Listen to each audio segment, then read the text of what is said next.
Night Moves is a cool movie, but I probably wouldn't recommend it to everyone. Its virtues are a little bit oblique, and it is overall somewhat confounding. If you aren't very familiar with movies from the 70s or neo-noir films, it might be unclear why they even made this movie, what the point of it is. Hopefully, I can give you some hints.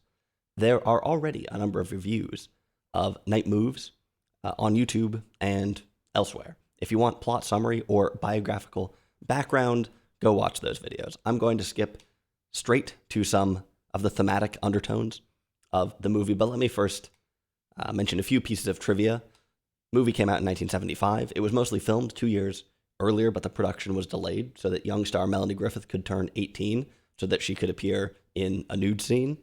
Somewhat odd priorities, but that's showbiz, I guess. Melanie Griffith would, of course, go on to appear in Stuart Little 2 in 2002. She's the daughter of Tippi Hedren, by the way, and the mother of Dakota Johnson. Night Moves has an interesting cast. Actually, Gene Hackman gets the headlines, and he's very good, kind of at the height of his powers in the mid-70s. Susan Clark plays his wife, Ellen. She's fine. Susan Clark appeared in the little-known film Double Solitaire, which I reviewed on this channel. That might be the most obscure movie I've reviewed on this channel, actually.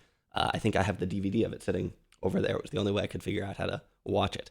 That's a modest adaptation of a Robert Anderson play. Robert Anderson, one of my great heroes in film. Anyway, there's a very young James Woods in this movie with a jawline that could slice clear through concrete. Jennifer Warren is here too, and the cast is rounded out with a number of familiar faces. Max Gale from Barney Miller, for instance, makes a small appearance. Character actors, mostly. Overall, it's a pretty strong cast. The acting is good. There's some particularly strong scenes, but there are also some noticeable weak points. Melanie Griffith, for instance, really is not that great at acting in this movie. The film was directed by Arthur Penn, who had been quite successful in the late 60s.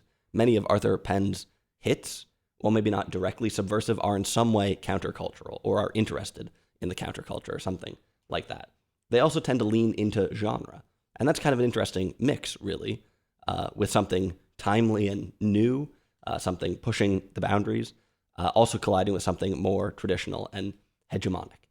This formula is something to think about while watching Night Moves. Does it do the same thing or not? On the surface, it seems to skew much more towards being a genre film, but I don't think that's quite the whole story.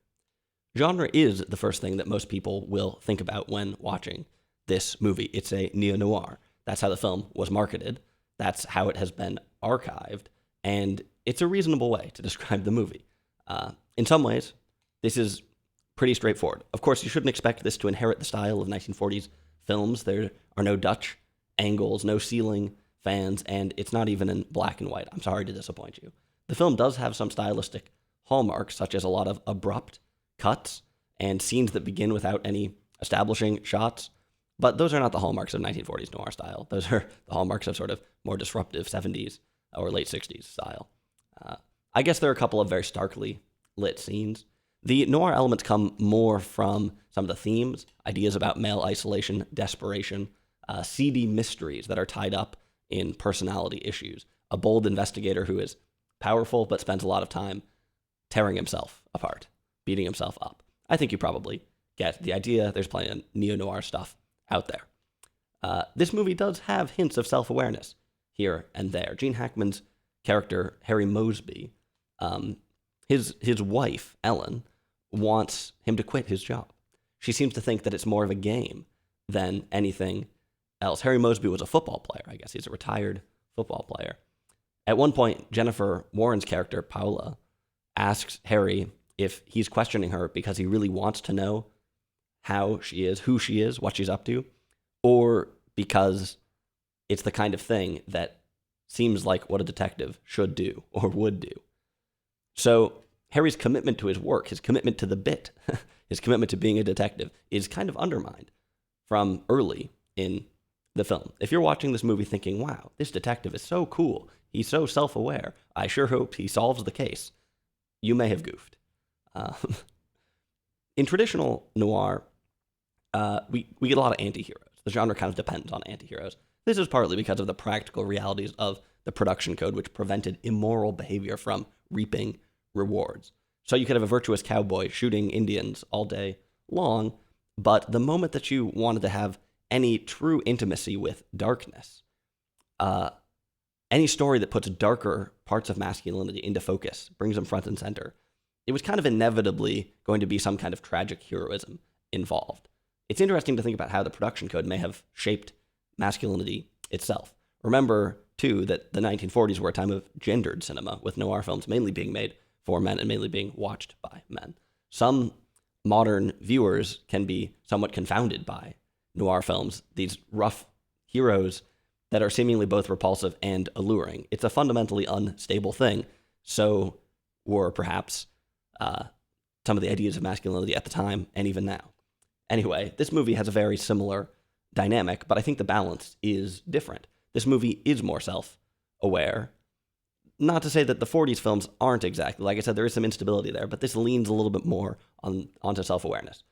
It points out Harry's adherence to a role. It has far more outspoken women in it who point out Harry's adherence to a role. It shows us characters with a conspicuous focus on the past. I think this is actually the first interesting theme in the movie, this focus on the past. It's not just Harry. There's another character, Arlene Iverson, who's Melanie Griffith's character's mother.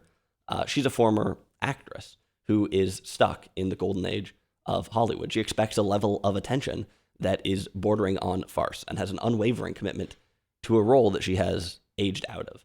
This movie and a lot of neo-noir films are conspicuously backward looking.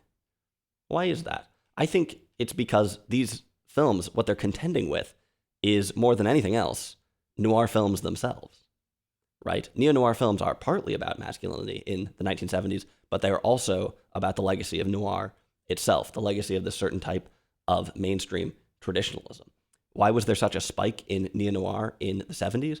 Well, Arthur Penn was born in 1922. When this new crop, hopefully you can do the math there, when this new crop of filmmakers finally sort of came of age in the professional sense in the late 60s, early 70s, one of their inevitable focuses and influences was the cinema that they grew up with. If you don't believe me about this movie being sort of tied up in Hollywood, just think about all the places where movies themselves show up in the film. There's really no reason why this movie needed to have anything to do with Hollywood other than the general setting. Of course, it didn't have to take place in Los Angeles. The plot could be transported just about anywhere, you might think. Let me say, by the way, that this movie gives us a lot of iconic LA backgrounds. I think it's shot on some of the exact same streets as The Killing of a Chinese Bookie, for instance, or Black Shampoo, movie I reviewed. Annette, movie I reviewed, opening thing there in LA, similar area. Heat, the beach house in this film looks like it comes straight. Well, it looks, yeah, very similar to some of the stuff there.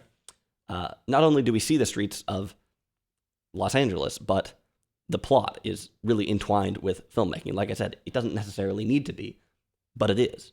Melanie Griffith's character, Delilah, is the daughter of an actress. We've talked about her already. And her dad is a film producer. Apparently her name alludes to the biblical epic that he had always wanted to produce. Born of Hollywood, right? Delilah, Deli for short, is born of Hollywood. And I'm not going to spoil the ending, but it's fitting. In Night Moves, we keep finding ourselves on movie sets. Everyone seems to be a stuntman. Stuntman, by the way, that's another very interesting take on masculinity. So another theme, partly, along with sort of looking at the past, another theme, another undeniable undercurrent is this cinematic universe that everyone seems to be swimming in. Interesting. So we've talked about some old stuff there, about how the movie is backwards looking, about how it's fascinated in cinema, about how neo-noir might really be more about noir than anything else, this reflection on films that directors grew up with. But there's also some new stuff in the movie. The movie starts with Harry checking his answering machine.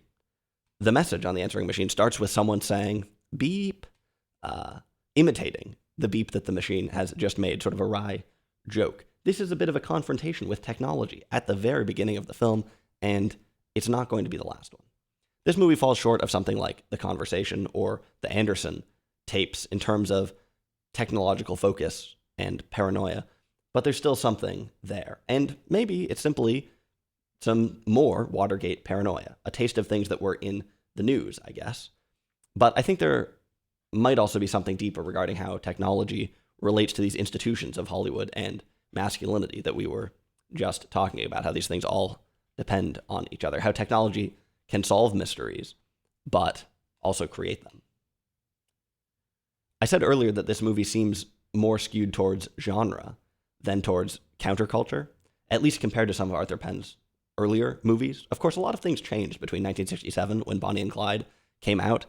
When the movie came out, to be clear, and 1973, when they started filming Night Moves. Now, some mainstream films would still be cashing in on the 60s for the entirety of the 70s. The timelines can get a little bit fuzzy when they're funneled through Hollywood. But it's not hard to see how the rise of Nixon might draw some directors back to traditional anti-heroes, might draw them back towards a fatal outlook from a more optimistic one of the prior decade. In this movie, Paula asks Harry where he was when Kennedy was shot. Which one? He asks her. This is one of a number of very strong exchanges in the film. There's an inescapable sincerity about the question and Harry's answer, a generational question, something that defines a generation, and a pretty big hint that things have changed, a pretty big hint that the things we're seeing in the movie are conditioned on certain moments of recent history, you would think. And yeah, another clue as to why all this fatalism might fit with the times, why noir might be back in circulation. Delilah Deli is also part of the story here. She's kind of positioned as some kind of subversive, a little bit. She's described as being liberated, at least, but mainly in the way that she's very liberal with her body. Both she and her mother are shown as shamefully promiscuous, basically. And this might rub people the wrong way. Deli's arc as a whole, I guess you might read her character as the downfall and exploitation of this younger and possibly somewhat naive moment. So it's interesting. That's kind of a basic way to look at it, but you could substitute in some of the 60s for Deli's character, maybe. In some ways, this stuff actually reminds me a lot of the film Shampoo, another great Los Angeles movie that I reviewed on the channel, I think. Yeah, I did, because I reviewed Shampoo and Black Shampoo. Shampoo was a movie that was made after Watergate. It came out in 1975 as well, same year as this movie. But it was set in the late 60s, maybe 1968, I think, I forget. It really straddles the rise of Nixon and has a similar effect in some ways to that question, where were you when Kennedy was shot? That movie also shows us where sexual liberation and ideology cross paths and how that can be somewhat haphazard. It's also a movie in the shadow of Hollywood, so some similar ideas, although that movie has a completely different tone. Tone is actually the last thing I want to talk about, and in some ways, it's maybe the most notable thing about this movie. Possibly I should have said it first, but oh well. In some ways, you might just see this movie as a vibes piece. It's like The Long Goodbye, except the detective isn't saying goodbye to his friend, but to himself, to his own life, to his identity, to his ability to search things out. So it's got this feeling of everything sort of running down, everything kind of falling apart, this fatal feeling that, like I said, may have been resonant with the times, I guess. Really depends who you ask and where you are, but who knows? That's a pretty straightforward reading. Like I said, to some people, this movie might just be sort of a moody sort of neo-noir. I think that's not a bad way to describe it, but if that's all it is, then you've maybe missed some pieces. But certainly it is moody. That said, towards the second half of the movie, things get a bit weirder, and I think we go past just kind of this fatalism or whatever. The tone of the film shifts when Harry gets to Florida. At first, it's not clear where exactly things are going. It's not clear how the tone does shift, but it is different. At first, it kind of, Harry sort of has fun at first when he shows up there, and the sort of fun spirit of Delhi kind of rubs off on him for a moment. But then it's kind of this weird, like, southern almost plantation feeling a little bit. Reminded me a little bit of Cat on a Hot Tin Roof, even though the setting is more akin to Key Largo. Interesting. There's something towards the end here that feels really ethereal, especially towards one of the climactic underwater moments. Really ethereal, and that's odd. I found it deeply sincere in some ways. And honestly, I wasn't deeply engaged with the first half of this movie. I thought it was kind of interesting, but I wasn't thinking I would do a video about it. In the later sections, it really surprised me. And I don't know, I found this compelling. It's hard for me to even describe it, really. But there's a hint of mysticism that really makes the movie sing and really proves, for one reason or another, to be transformative to the story and to the characters. That's kind of the main thing I like about the movie, honestly. So that's Night Moves.